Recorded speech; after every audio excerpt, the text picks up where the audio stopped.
Good day, good morning, good evening, wherever you are in this world, and welcome to Solutions with Aquarius Rising Africa. And I'm just here to introduce the show. Before I'm going to give over to the beautiful ladies that's here. Thank you, Andi, for joining us again. Hi, Shanti, and hi to all our viewers. And just before I go out, I just wanted to let our viewers know that we are extending our promotion on our SunKidz giveaway. So you can win the whole 16-week course for Sunkidz SoulSchool by going to our social media pages. Not teachers training, for the home use. So you can use it for your own personal home use with your kiddies, with your nephews and nieces and stuff like that. So just go to our Facebook or Instagram page and look out for this post. And then just go tag a friend, share the post, and also share it to your stories and for an extra bonus point. And then you get a chance to win. This is what you will get. 56 hours of recorded classes, 61 meditations, such cool, awesome meditations like connecting with your tree, connecting with each other, sitting with God, connecting with your power animal, beautiful meditations, as well as 401 pages of My Gaia Adventures. So all the chapters includes everything from God's messengers, recycling, reconnecting with your roots, reflexology, herbs that heal, chakras, everything. So everything you need to get back to earth and yourself and your family. So make sure to go to our social media pages, go like and share, and get this whole course for free. And it's really life enriching. It's beautiful. It's like the best thing I've been involved in my entire life with. So follow the links below, and you might win the whole prize for yourself and enjoy it. Thank you, Bode. Love that. And yeah, I just wanted to also mention as well that it is upgradable. So if you are the lucky subscriber or viewer who gets that, that's for home use, which basically means it's 16 weeks of online training, assignments, and it's not just learning. It's not just reading and doing stuff with the kids. It is a complete transformational journey. So you as the facilitator go through your own transformation while you're doing this, because as we know now, kids don't do what you tell them, they do what you do.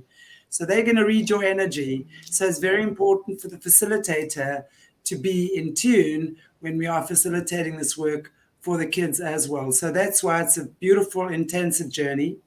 So that would be, you could use that for home use, which is you, your family, your kids, your neighbors, whatever, in your surrounding, informally. But you can upgrade to the accredited version as well, which is including that, but then you'd get the one-on-ones with me, and you do the assignments on time, etc. So then I accredit you once we've done that, and then you become a SoulSchool facilitator, which means you are then able to start up your own SunKidz little hub SoulSchool, where it's an add-on to the normal schools. You use it in workshop form. We've put out the syllabus. There's a syllabus for 16 weeks, 6 months, and a year. So it's very, very concise, and it's a beautiful opportunity to share with the children of this world. So please, I hope you all go and make use of this beautiful opportunity and connect with the kids, and it'll be great to connect with you as well. So thank you, Mornay. I really appreciate your help in it. Thanks. Enjoy the show. Thank you. And now I have with me, after all that, Beautiful Andi Bond. I'm so grateful to have you back, you gorgeous lady. How are you? And welcome back. Thank you. I'm very honored to be back as always, and yeah, I'm ready to go. Thanks, Chantelle. Yeah, I Thank you, love having Mornay. you, Andi. Yeah, absolutely. I love having you, Andi. I just love, and as we know, you obviously um, have studied a lot of the Eastern uh, yogic philosophies, and you've had some incredible training from a lot of the lost yogic teachings. We've spoken about this before on the show, where we know as much as what the churches have been infiltrated, so have the Eastern teachings as well. Everything has been infiltrated. So only part of the information has been imparted with to the West, especially. And Andi is one of these amazing, beautiful, incredible women who then went and sought the real true teachings of Sanskrit, of the yogic philosophies and teachings. So very grateful to have you here sharing very, very important topics, meditation and the layers of the mind. Wow, amazing. So over to you. Yeah, thank you, Chantelle. And like you said, it is very true that a lot of the authentic teachings and knowledge that come from ancient India are not very widely available at all. Mhm. Let's just say I had to take basically a whole journey around the earth, literally, to seek that knowledge and find really incredible um, teachers, basically, along the way. And I'm so grateful that I did, and I was really honored to study with some really amazing people when it comes to, especially the technology of Sanskrit, and then the Vedic sciences that come from ancient India, as well as meditation and those types of practices. And so it's definitely one of the things that has helped me tremendously along my journey of healing from trauma. It's definitely one of the things that has kept me alive, I'm sure. especially meditation. Yeah. Yeah. Meditation is so important. And I always say, when you meditate, you don't make mistakes because that's really is your conversation with God and your higher being or yourself. So it really is such a key point to success. And I say this to people all the time, Andi. People run around disconnecting from themselves, disconnecting from life, disconnecting from their families, from spirit to chase security. But I cannot stress enough times that this is what we cannot neglect. So many people, when they go through stressful times, neglect their spiritual practices. And that is the most important thing to stay in tune with. So it's beautiful to know that we have these tools freely available. They don't cost a cent. It takes, what I always say, 1 hour in the morning to invest in yourself. And when you can do that, then you'll see how life starts working with you. Because then that's the investment you need. That is the true investment you need, is that time with yourself, that connection with spirit. And through meditation, breath work, and really understanding how the mind works, right? And as we're going to chat about the layers of the mind, I'm very excited about that. So, yeah, tell us, what have you learned in your travels with these amazing teachers, and what have you been able to integrate and incorporate around these topics? Yeah, well, when I first, so after I graduated from university in sort of the Western academia um, system, I went on to study and essentially get my master, essentially I mean, it doesn't really exist in the West, but a master's of knowledge essentially in the Vedic sciences. And the first thing that we learned was meditation. And that was always, I was always taught by my teacher. First, we meditate. First, because it's a way of centering yourself in your mind and your body so that you can actually open up to even hear prayer, or to Absolutely. first you meditate to get into a centered place, and then you pray, and then you're able to actually connect and listen. Really, listening is, you get into a state where that's even possible.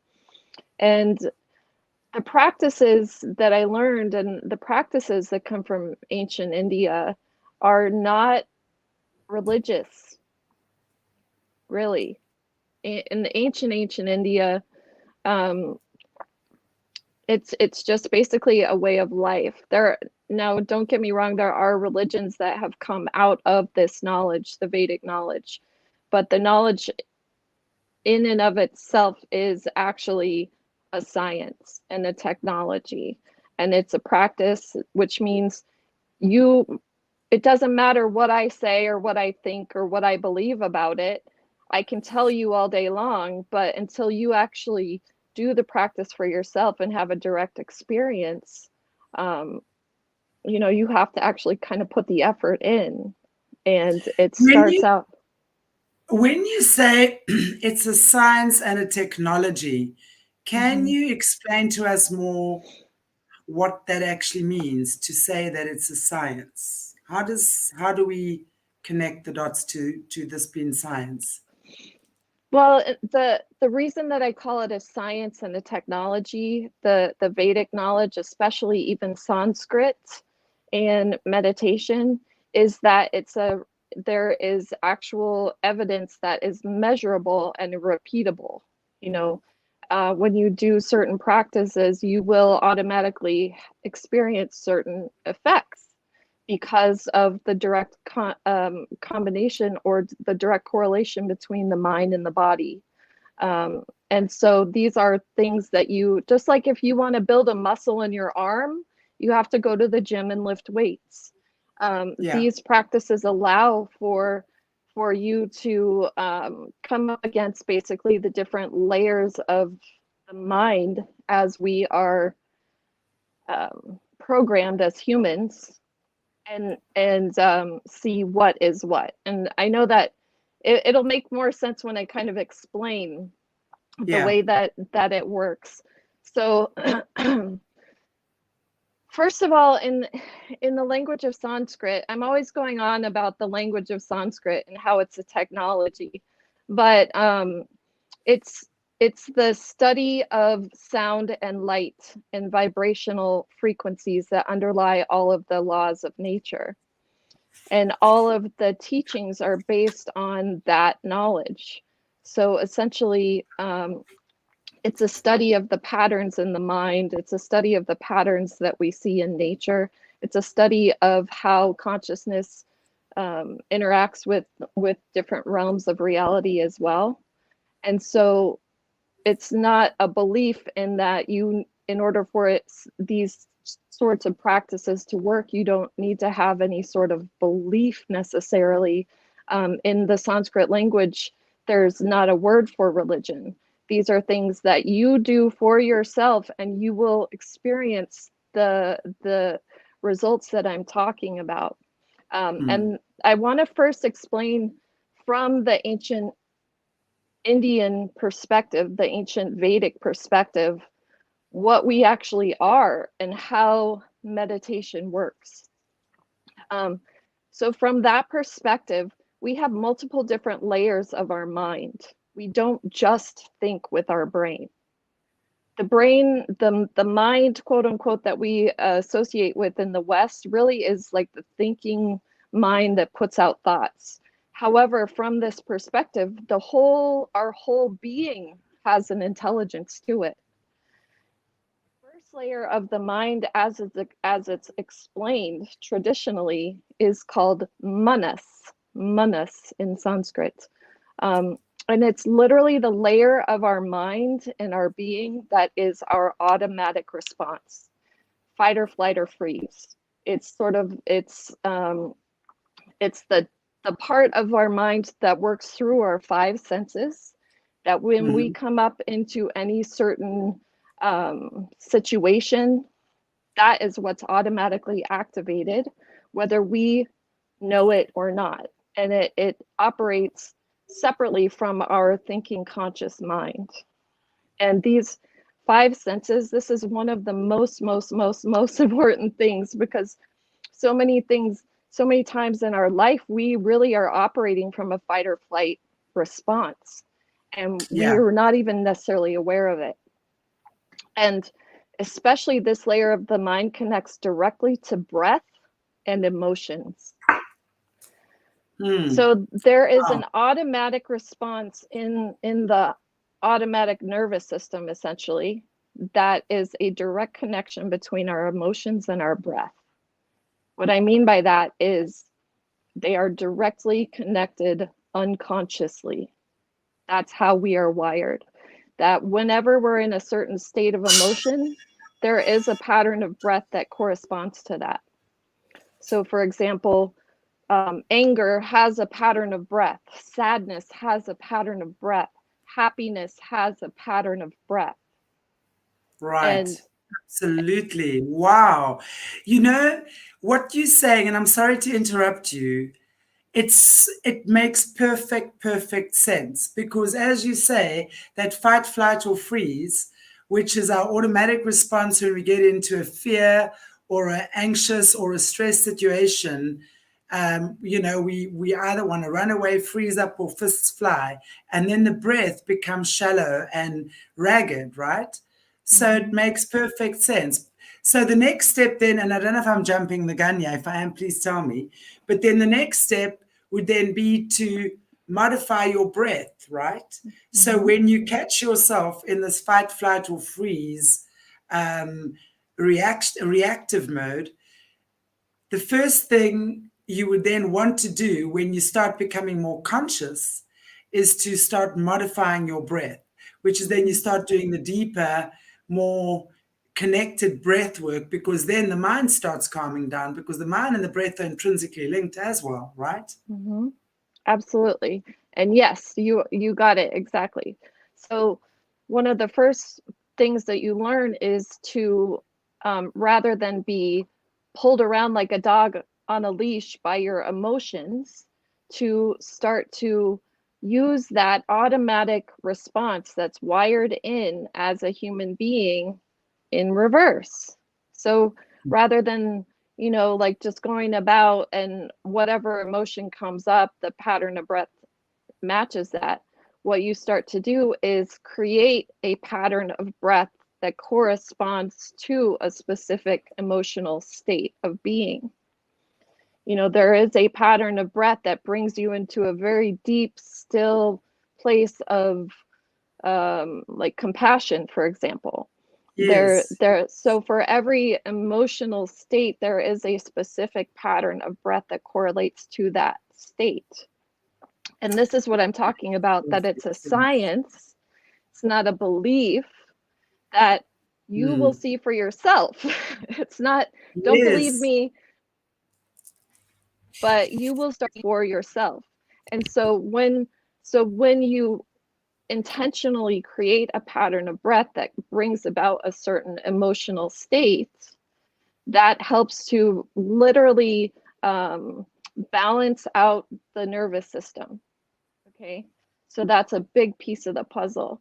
And one of the things that I want to give as a tool, because I would like to give tools as we go along, there's a pattern, there's a breath technique, a breathing technique that's used, that I have used especially for trauma, that in my experience is as effective as pharmaceuticals like Xanax and things like that, anti-anxiety. And this breath technique is called alternate nostril breathing. The way that our nervous system works is all day long, we are constantly going back and forth between the left hemisphere of the brain and the right hemisphere of the brain. And our body does that naturally without us having to think about it. And the way that you can tell which hemisphere of the brain is operative in any given moment is you can see which side of the nose, which nostril the breath is predominantly coming out of. You'll notice if you put your if you put your fingers up to your nose, you can tell the breath will predominantly be out of one of the two nostrils, and then it switches. Usually about every 30 minutes, we'll switch between right hemisphere and left hemisphere, right hemisphere, left hemisphere. When the right hemisphere is active, the breath will predominantly be through the left nostril. When the left hemisphere is active, the breath will predominantly be through the right nostril. And there is a technique called alternate nostril breathing, which literally brings the two hemispheres into alignment so that the nervous system can be more balanced, essentially, and you're operating through both hemispheres of the brain. And the way that you do that is it's a pattern of breath that you take a breath in, you close one nostril, and you breathe out and in through that nostril, close that one, breathe out and in through the other one. The way that I do it, I just did that to show you, but the way that I was taught is basically you close your nostril with your thumb and your ring finger alternating. And literally, you will feel the direct effects of this. This isn't something you need to believe me. This is something that you start to do these practices and you will notice the shift in the emotional state, in the conscious state, okay? So that's why these breath patterns of breathing are... Oh, we're back. So the next, which is why there's so much focus on breath. When you start to basically reclaim, rather than basically consciously going through life based on whatever was essentially kind of programmed into your mind at a very young age, you can start to say, no, I'm going to consciously create patterns that allow me to be in a state of calm or a state of centeredness rather than a state of anxiety or a state of fear or a state of depression. These are things that we can do. And the more you do it, my teacher liked to say that it's like dipping yourself into this state of grace over and over and over. The more you go into that, the more you will come from that. So this is why there's, in my experience, as far as these types of practices, there is no quick fix. There is no quick fix. These are things that take time, they take dedication, they take discipline. And just like if you're building a muscle like a bodybuilder, you're gonna have to do it's repetition as well. Absolutely. So that's how the breath really connects to that fight or flight response in the body. The next layer of the mind from this perspective is called the buddhi. The buddhi is the intellect, and it's really the brain, really. And it's what we are most identified with in the West, is we think that our thoughts and our mind really is the computer, essentially, that is our brain. Really, this layer of the mind, the intellect, what its job is to take in the information that's coming through the five senses and then label it and categorize it.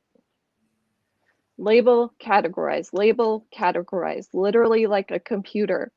And then thoughts and beliefs and things are produced essentially as a result of that programming, or the way that the mind is spitting out data. Okay, this is the voice in our head that is our thoughts. So the monkey mind, is this what we would sometimes call the monkey mind? Yeah, Okay, the thoughts. So this is where our thoughts can either run amok and create all sorts of dramas and traumas and stories and fictitious and non-fictitious things, and we don't really know what's what anymore, right? So this would be exactly. buddhi. Yeah. Exactly. Hmm. And this is one of the things that comes up in meditation is there's a realization that what our thought patterns are may not always be coming from us or even coming from truth. And the first step is awareness of that. You know, we think that the voice in our mind is just truth. You know, I blah blah blah blah blah. We just automatically assume that that is a true statement, whatever the thoughts are that are coming through the mind. However, when you start to be more of an observer of those thoughts that are coming through the mind, you will start to notice something that's very interesting. The fact that we are not our thoughts exactly as much as we identify with them. The more that one of the practices of meditation is observing the thoughts as they come through the mind. And if you can start to observe them like clouds passing by in the sky, Yeah, you will have absolutely. an awareness of what actually is happening rather than just automatically responding as if every single thought that I have is true, or it's, you know, a lot of times our thoughts are based on past experiences, past fears, future projections. And if you can just start to notice the patterns that have been created in your mind, this is a huge step to being able to then have an ability to consciously create different patterns in a way. But first, you have to have the awareness of. I like there's a practice that I learned about from reading this book called, I can't remember the name of the book now, The Untethered Soul. And there's a man named Michael Singer, and he had kind of, his whole life fell apart, and he had this sort of really deep experience. And one of the things that he said is that voice in your head, spend one day with it as if the voice in your head is another person and see what that person really is like. I, you know, oh my gosh, I never want to see that mean biatch again. I did this once, and it was when I was on an airplane. Actually, I did this assignment one day, and it was when I was flying across the country, and I was like, okay, I'm gonna spend the day with that voice that is in my that I hear, you know. And I had so many awakening moments because I realized where if I hadn't been putting any attention on it, it would just be like, oh, da da da, oh yeah, that. But when I sat and I was like just spending the day with those thoughts, I started to see where I had so many different judgments and so many different reactions and so many different things based on whatever it was that I saw or that I came across. And, you know, that's the first step, is having an awareness, Yeah. because we are such powerful beings. God created us to be creators, literally. And the thoughts that we think have so much power in them to create our future, you know, Yes. and this goes very deep. When I started to do these things, when I started to bring awareness to my thought patterns, bring awareness to my patterns of breath, I was shown um, certain things that I had been doing to create my life in a certain way. For example, I had a very, in a lot of ways, very abusive marriage. Okay. I left that husband. And then it was 2 years down the road, and I was working and, in a whole different place of the country. And I found myself surrounded by these really kind of nasty, negative people at one point. And my first story in my head was, oh, I'm so sweet and I'm so nice, and people see that and they take advantage. Poor me, victim, which is complete BS, by the way. What I realized when I was sitting and just observing and watching, it felt like this spark of light that all of a sudden there was awareness to this pattern that I had been creating. And the awareness was that I was creating this situation. And I'll explain what I mean by that, is that if I were to walk into a room with 20 amazing men and there was one schmuck, I would interact with that guy, the schmuck. Why? Because he was reflecting back to me my belief about myself, which at the time was, I don't deserve to be treated well. I'm a piece of crap.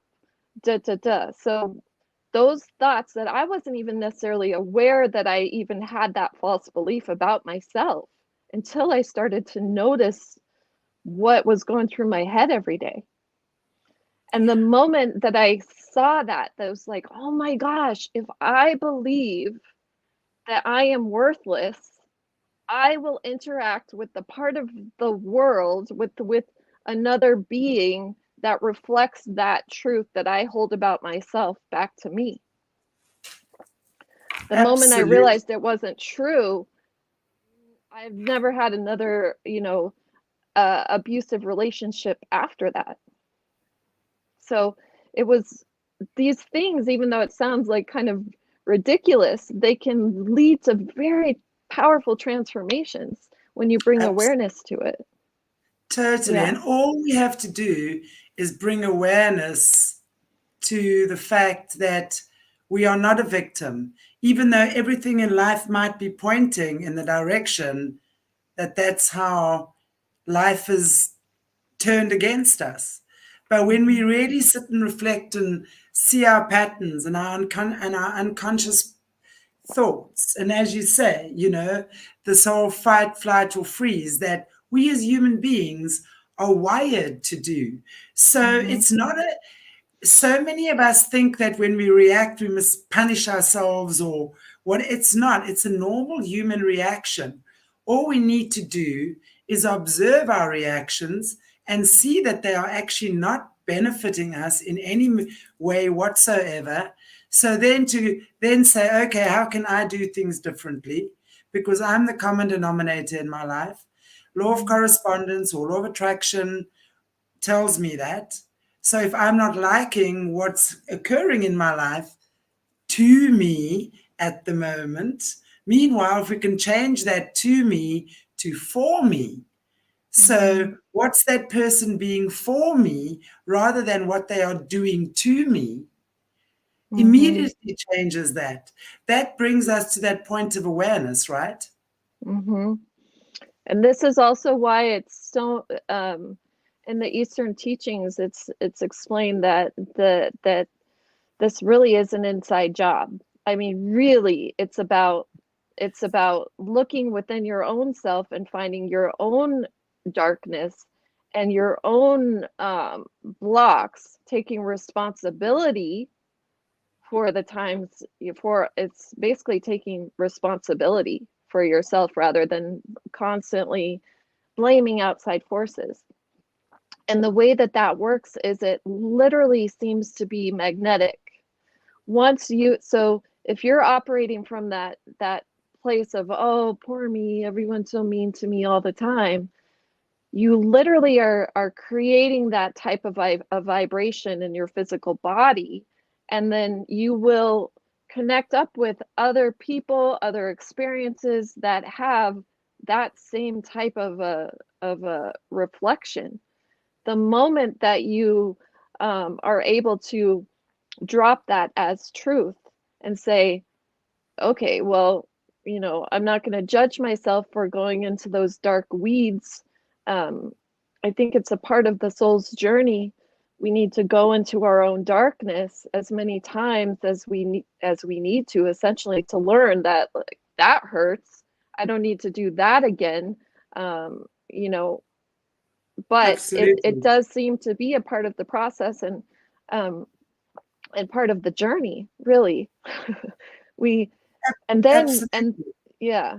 So it's this sort of interesting, but I will say that those negative emotions like anger and fear and sadness and stuff like that, if you overindulge in them, you will literally become almost addicted to them and constantly be recreating them in your own life. And I say indulge very purposefully, because those quote unquote negative emotions are part of our experience. And I believe they're meant to be little red flags that something's wrong here. And your response to it is what's really important to it, important about it. But like even anger, for example, is really kind of like gasoline, and anger can be spurred as a reaction to hurt, really hurt or fear. However, let's just say there's different versions of warrior, for example, and the way that you use that anger is a direct reflection of the various versions of a warrior. Maybe someone who's still really caught in that fight or flight response. Something happens and they feel like they need to externally destroy everything that they disagree with, destroy it outwardly. Absolutely. And so that's like, if anger is a gasoline, that would be like spewing gasoline more on the fire externally, you know. Absolutely. When you start to come up against all this stuff that's in yourself, you know, and start to have some humility and recognize, like, wow, maybe I need to go to God with my own beliefs and my own fears and my own judgment and my own anger. What ends up doing when you go within and take responsibility first is that when the anger, so in a more, let's say, mature warrior will have that recognition first. I go within and I destroy false beliefs, these lies that I've been living with, and I do it by looking within and taking responsibility within. Then when the anger comes, rather than spewing it out like gasoline on the fire, it ends up being gasoline that moves me to take action in the world. Exactly. You know? So it becomes a constructive force rather than a destructive force. Yeah. Right. Yeah. Right. Absolutely. So just while we're there, sorry, someone wants to know if you've got a website. I do have a website. It's andibond.as.me. That's like my personal website. But I also have the website weboflifeworldwide.com, and that's where I've been really, it's like my heart project, that I've been gathering different survivors together and reaching out to people that have processes or have techniques or things that actually work to help people recover from trauma. So those are the two websites. Yeah. And I'm loving that. And I love this comment here as well from Kimberly. This is the most helpful teaching I've ever heard. What she's saying resonates loudly in a positive way with me. I can't wait to share. And it's so amazing that you guys understand that this stuff is your gold. When we understand this, it's your gold. It really, really, really is, because you realize then how the Holy Spirit actually works through you when you allow it to. You've got to prepare your vehicle or your body for the Holy Spirit to actually work through you. And this is Yeah. how we do it. And your breath, actually, when you're working with your breath properly, is the Holy Spirit, because it's the transporter of the Holy Spirit. It's beautiful. So I love that Yeah, our absolutely. viewers are seeing that as well. Yeah, God bless you. Thank you, Kimberly. Yeah, absolutely. Now, the next layer that I want to talk about is called smriti. Smriti in Sanskrit. Smriti. And this is our memory, basically. And the way that this works is really, really key. And when I was in LA, I was volunteering, and I was teaching these things to ex-gang members. And they were unbelievably beautiful beings, a lot of that I was working with. And this piece of the puzzle is really key. The way that our memory is literally saved in the gray matter of the brain. Okay. The gray matter of the brain is basically those parts, the squiggly lines, you know, they're literally our neural pathways. Like, and the way that that is patterned is throughout life as a child, and then as we have different experiences, those patterns, those neural pathways are patterned based on our direct experiences. And the deepest ones, well, first I'll explain. Those patterns are like rivers of our consciousness. You know how the Colorado River goes through the Grand Canyon and the water flows a certain way based on the grooves in the canyon? Our brains are really like that too, really. If we're just sort of unconsciously going through life, our thoughts will flow through the mind based on whatever ruts have been carved out through our life. Yes. Okay. And these ruts, yeah, well, they can be ruts. But the way that they work is directly connected with dopamine. Okay. So dopamine is the neurotransmitter in our mind that is connected to survival. And our brain releases dopamine when we do things that assist with our survival, sex, food, the things that help keep us alive. It's like a reward system.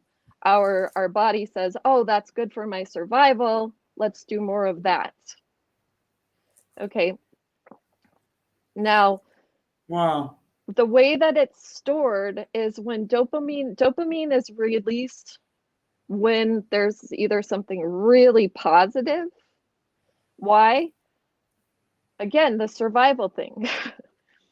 The mind subconsciously, you know, as that sort of animal mind or the reptilian mind, they say, talk about the reptilian part of the mind, which is the fight or flight.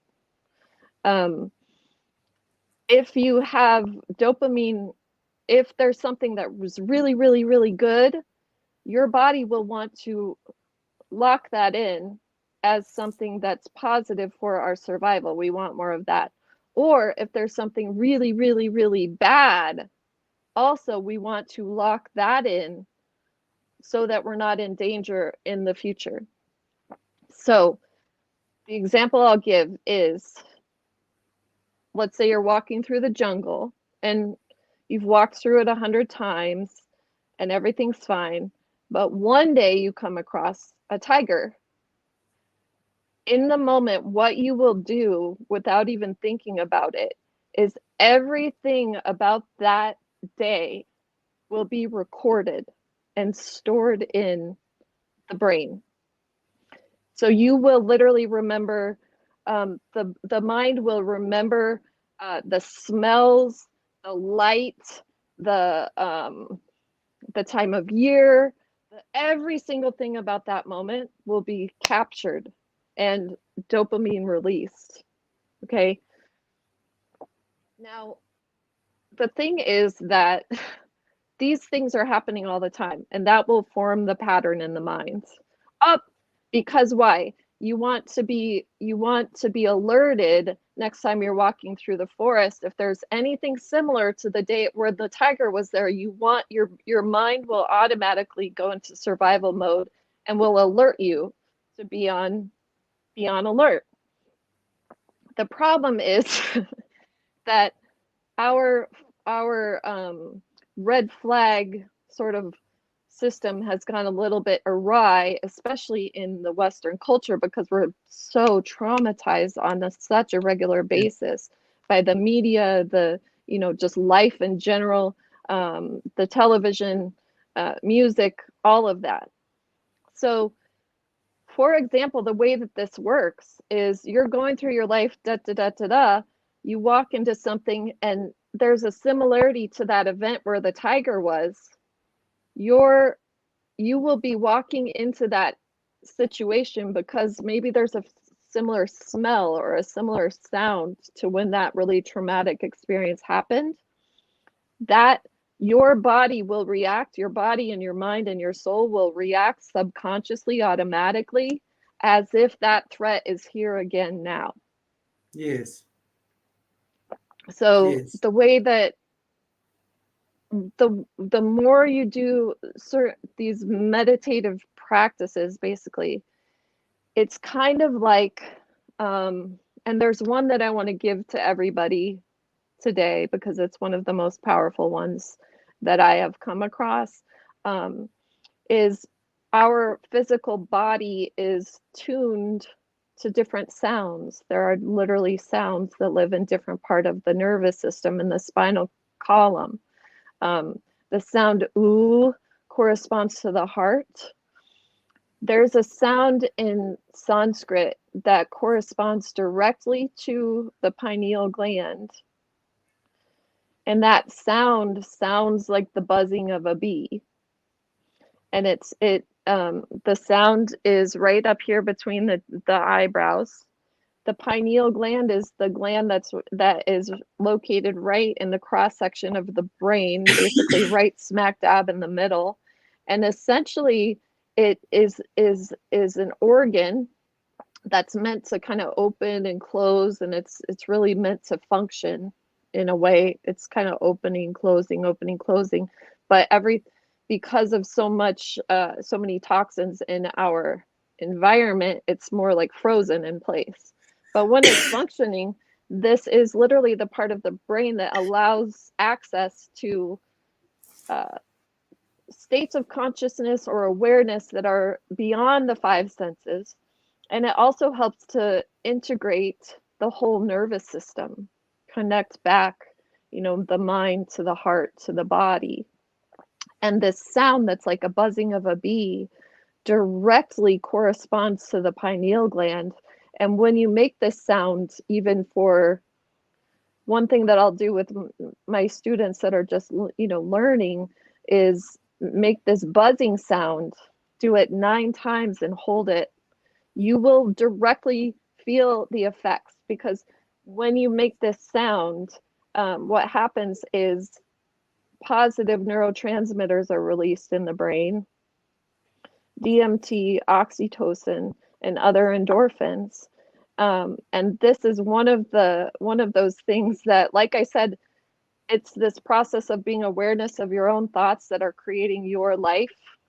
This helps to integrate all again, and it also helps to make it so that those scars or those really dug in channels in the brain become more like, if you draw a line in the concrete and it hardens. That's kind of how these patterns are based on our trauma responses from the past.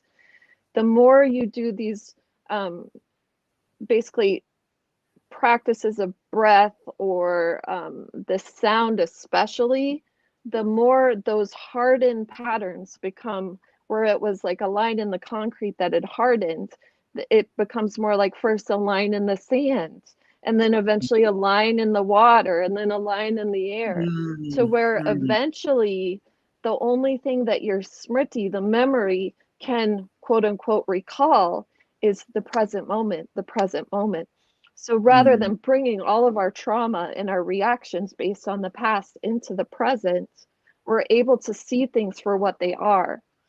Where it's like, yeah, there's a tiger, okay, take cover, versus you could be walking into something and acting as if your life's in danger and causing all sorts of turmoil with your friends and family, when really it's a subconscious reaction that's being alerted because something's similar to something that was scary in the past.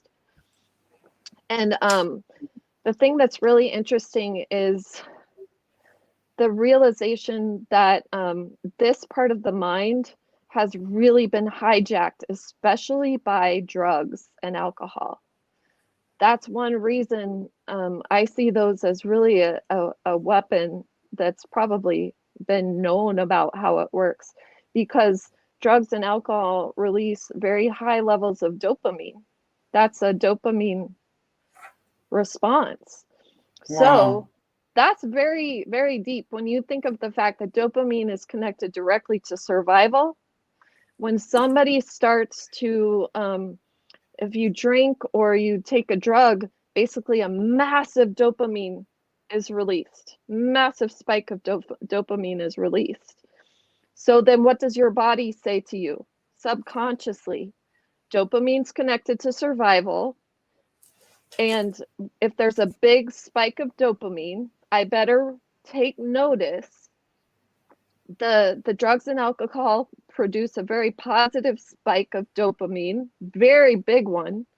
Therefore, subconsciously, the mind and the body and everything start to say, oh, this must be the most important thing for my survival, which above food, water, anything else.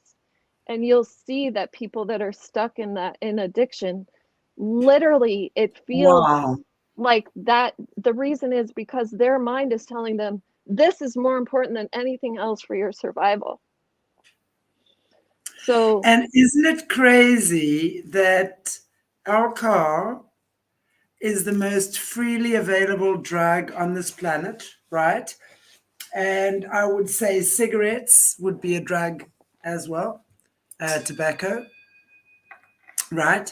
So there's two things that are very commonly available on this planet, wherever you go, really: cigarettes and alcohol. right. And so, yeah, exactly. And when you see how powerful this whole thing is, starting, it's almost like reclaiming your mind. We think that we're going about our day making our own decisions all day long, but really on an unconscious level, we're being we are being activated subconsciously in a fight or flight response so much. All the time. Yeah. Through media, through television, through magazines, Yeah. through anything. There's always violence. We're always seeing violence. We're always hearing about crime. We're always being put into some kind of a fear space, right? Yeah. Financial pressures, security, no Right. food, Right. food shortages. So this is kind of like where we are right now. All these things are being pushed up, amped up. Yeah, absolutely. And we don't even realize it. We don't even realize it. And until there's awareness, you can't do something different. Because if you're going through life thinking like, oh, I must just be doing something wrong because I'm sad all the time or I'm stuck in this pattern. It's like, no, we actually do have an ability to bring awareness to it, and then to, with our free will, choose a different emotional state that we want to dip ourselves into on a daily basis, rather than just being driven so much by these subconscious forces that have been essentially patterned into the mind throughout our life. And so it's very, very freeing. That's why it's kind of like this. So what would you say, let's say, to someone who's got alcohol addictions, drug addictions, stuff like that? And of course, I'm not talking about someone who's like really on the other side of the spectrum, that they've become a full blown addict. But for someone at home who thinks that their glass of wine or their cigarette or their line of cocaine or I don't know, whatever it is their saving grace, how would you then say people should change that? So are you saying breathing, meditation, stuff like that is the body's natural, obviously dopamine, so we would be doing more of that? Would that be what cures addictions and stuff like that? It certainly helps. It certainly helps. And not everybody that drinks wine is alcoholic or addicted, for example, but first of all, have awareness that they actually do create dopamine spikes in the brain. And so just first of all, just having some awareness to it. But really, it's the patterns that are ingrained in the mind based on whatever our life has thrown at us. If we don't bring some awareness, and then those patterns will just continue to play out over and over in the future. And there is scientific data to back up the fact that these practices do change the actual structure of the brain. Absolutely. There was a lot of research done on meditation and certain techniques, and one of them is really was including the sound, the vibrations in the body, as well as the breath. There was a study done by Harvard that took people that had a whole group of people that had never practiced any sort of meditation or any of these techniques at all before. They had a control group, and then they had a group of people that learned some of these techniques, and there was an 8-week period of time. All of the people had PET scans done prior to the study and after the study. And what they found is that even after just 8 weeks, there were measurable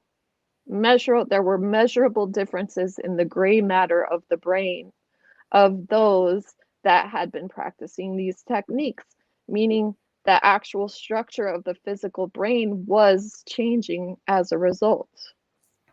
So I believe that. That's why I say I often think that addictions are tackled from the wrong angle. And I'm not saying that people shouldn't, obviously they've got to be made aware and put into a place where you can't get that, because it's really gotten to that place where you obviously have no control over that anymore. But I think, there's so many people, let's say, going on these 12-step programs or whatever it is. And I think that's really important as well from a psychological perspective, to unpack the psychology or the emotional trauma related to whatever that addiction may be. But honestly, I think if people were just put into Vipassana for 10 days, for example, right?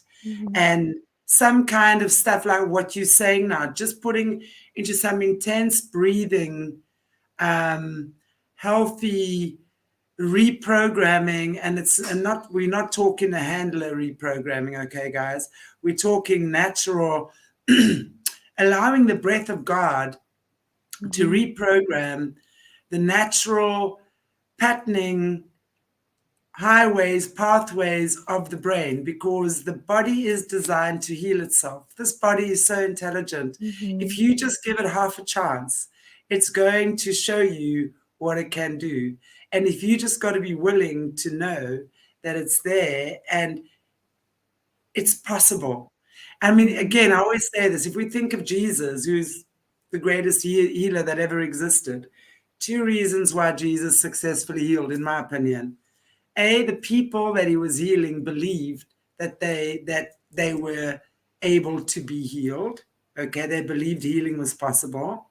And secondly, Jesus only ever saw them in their divine light. He did not see them as sick or unhealthy. He only saw them in their divine light, which I think are 2 very, very, very important keys for any healer to authentically get that. So when we understand that, we understand healing is available to us. The body's designed to heal itself. Breath is the most important fuel. It's the fuel for your body. So with different, as you say, different patterning, different breath work, different types of breath work, or just start with deep rhythmical breathing, 10 minutes of that in the morning. It is amazing what your breath does. Absolutely. The other hint that I'll give or the other tip that I'll give as far as breath goes, if you're sitting and you take long inhale and then make the exhale even longer than the inhale, that has a very, very positive effect on the nervous system. And in this exact moment, I can't remember the exact thing about it. I just know that that's one technique that's very effective, is make the exhale longer than the inhale. But there, like I said, there are, so there's multiple different ones. Yeah, but there are multiple different patterns of breath, like I said, that are positive, that are connected to positive states of being, just like the different emotions have a different slight different feel to them, whether it's joy or compassion. Those are slightly different, patterns. And so, there's not just one, like, oh, this is how you do it and nothing else. No, there are multiple different patterns that bring about that state of calm in the nervous system.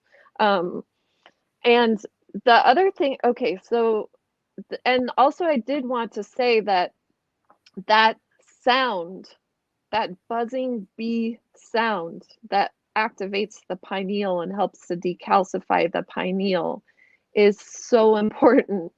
And anybody that wants to feel the direct effects of this, I recommend try it yourself. You will feel the actual positive neurotransmitters being released. And you can start out just by, like I said, making that sound.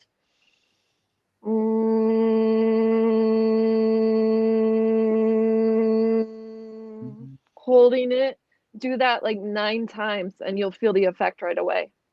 Do alternate nostril breathing for 3 minutes before you sit in meditation. And you will feel the direct measurable effect. You will feel the effects. This is not like, just something, this is based on many, many thousands of years of observing the connections and how the human operates, really. Absolutely. And so the next layer too is, it's called ahankara, which is the ego, but it's different from how we think about the ego in the West. When you hear people talk about ego in the West, really it's kind of that buddhi, this discernment, the computer, the monkey mind. This is not that. This is, from this perspective, the ego is basically just the gathering. How do I explain? It's your specific memories that make you a unique individual. It's like that sort of thin case that makes you a quote unquote separate entity from the whole. Because if we didn't have that, then we would, from day to day, not remember who we were or where our car was when we went into it's your unique memories and experiences as a soul. However, from the ancient perspective, this is much more of a thin layer than we think that it is. For example, we're much more like drops of water in the ocean rather than separate beings. We really are very interconnected. We're not so separate like we think that we are. And so that's like that layer that just kind of keeps us as so that we can remember what we've done. It's our unique soul's kind of encasement that we that allows us to travel through life and not forget who we are day to day. And then the final layer from this perspective is called Purusha, which is the true self, which is all of God's creation. You know, I like to think of it as God. We're more like thoughts of God. Okay. You know, or drops of water in the whole ocean of creation that God created. But we can connect into that place of connection back to divine. And that's done through the human heart. Really. Yeah. The heart is more of the seat of the whole soul and the whole mechanism, even than the human brain. Yeah. So the way I experience it and the way that I was taught is that in India, like the yoga poses and stuff like that, there's not a whole lot of emphasis put on them really as much. It's more of like those are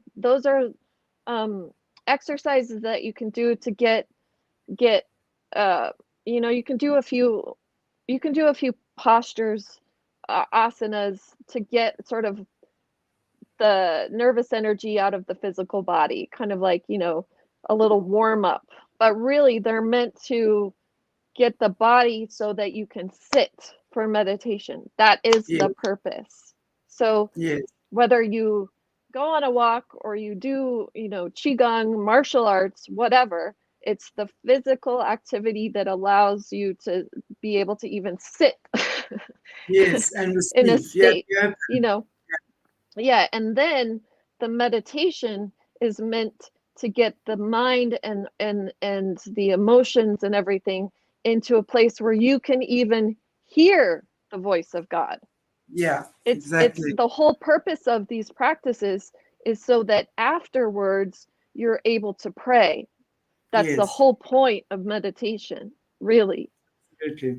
Absolutely. Because until I started to witness or observe or intentionally create positive states of being, I'm just like that water going through the Grand Canyon. It's going to go through wherever it's carved a path before. So it's like I couldn't even get to a still place to talk to God because I'd be, you know, because this would be triggered and that would be triggered and this would be triggered. It's like you can't even hear that voice.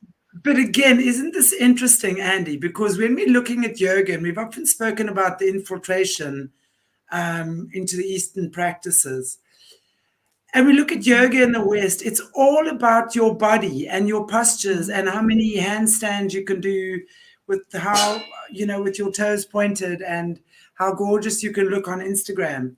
Isn't that just so typically of the West again? Is that we've taken these things and we've turned it into this entire physical, commercialized thing. And I mean, they're teaching yoga teachers 200 hours and you're a qualified yoga teacher. Come on. Yeah, that's just one example of, you know, of how everything has really been twisted. And, you know, you see that, I've seen that across the board. I've seen that in Buddhism. I've seen that in Christianity. I've seen that in the yogic teachings. Really, things have been very twisted. Twisted. And then the emphasis put on certain things that are really not authentic to the original teachings at all. It's like what I see certain Western lineages, for example, the ones that have been infiltrated by Luciferians, they know all this stuff.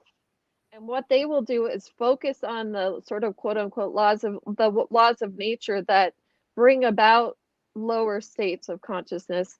And they'll teach from that, really. And people get stuck in that, you know, because this is powerful knowledge. It really is. Absolutely. Or they just won't bring out any of the other deeper teachings. I know for a fact there's there's one lineage of knowledge that the person that brought it over from India is considered in the very high caste of men over there, that traditionally, to learn any of this stuff, you needed to be a man, you needed to be Indian, and you needed to be born into the Brahmin caste to learn any of this. Otherwise, you were seen as unfit. Like the plebes, the masses of people, they're not fit. This knowledge is only fit for the kings, kind of a thing. However, so they'll be like, oh, we'll give them this piece, and that won't hurt anything. So they gave them certain postures, but that's it. And that's it. kind of how it goes. Versus if you go to study in India, my teacher took a group of yoga teachers over to India to meet with some of these healers, mystics, teachers, like way up in the mountains of India. And there was one that was a Swami, and he saw this group of people coming over from the West, and he asked my teacher, in Hindi, who are these people? And she said, oh, they're yoga teachers from the West. Sorry. And he goes, oh, there's no yoga teachers in the West, he said. I don't mean, but the way he said, that's gymnastics. What they're doing is gymnastics. He said, my teacher gave me one pose to do for 10 years. And it was Tadasana, which is basically standing straight like a mountain. Love it. Also, these poses and postures are essentially they're recreations of the natural energetic patterns that exist in that thing in nature. So you're assuming the state of being of that thing, whatever pose you're doing. Asana means to assume the state of being as. So my teacher goes, well, let me see. And she said, he's just stood there. And she said, it was like a beam of light came through his nervous system. Why? How much of a depth would you get by doing that one thing for 10 years versus who can be the bendiest and who can do the most headstands? You see what I'm saying? So even the kind of nature of how it's taught and what it is has been very abused. Or only given to certain people, or absolutely. However, so that's why. And I'm not begrudging. I'm not. I'll just say that the purpose of doing the physical part of yoga is so that you can sit for meditation. The purpose of sitting for meditation is to be able to be open and connected to hear God's voice. Because until you get through all that noise of all these different layers, remember we talked about the fight or flight, we talked about the patterns in the mind, we talked about the smriti. Until you can start to even notice what is all of that, do you even know what God's voice sounds like anymore? I found that I had to practice over and over and over for years and years, sitting, praying, to even discern what's my voice that's coming from some story that I've told myself versus that voice of God, the connection to God. And so now it becomes more of a, okay, hold on, let me go into a state of centered compassion and love to where I'm actually feeling this connected state in my physical body. And then I ask questions to God. Yeah, absolutely. Wow. Andi, I couldn't think of a better way to end tonight's or today's show, because I think that is absolutely beautiful. And as always, time flies when we're having fun. I've really, really enjoyed tonight's chat with you. And I'm going to ask you one final question, if you can give me a quick answer, because someone has asked you about Wim Farmer. He's breathing. Do you know who Wim? And sorry, not Wim Farmer. Sorry, what's his name? Wim Wim Hof. Hof. Yeah. I have not directly studied Wim Hof, so I don't. But I know people that have, and I have seen measurable differences in them, and so from what I've seen, it's an amazing technique. I mean, it's Wim Hof's the guy that is able to even overcome severe freezing cold temperatures, just Breath. by his breath. Yeah, So absolutely. like I said, there's many different patterns that relate to many different states of consciousness and emotional states, and but I have done some of like the cold plunging type of a thing.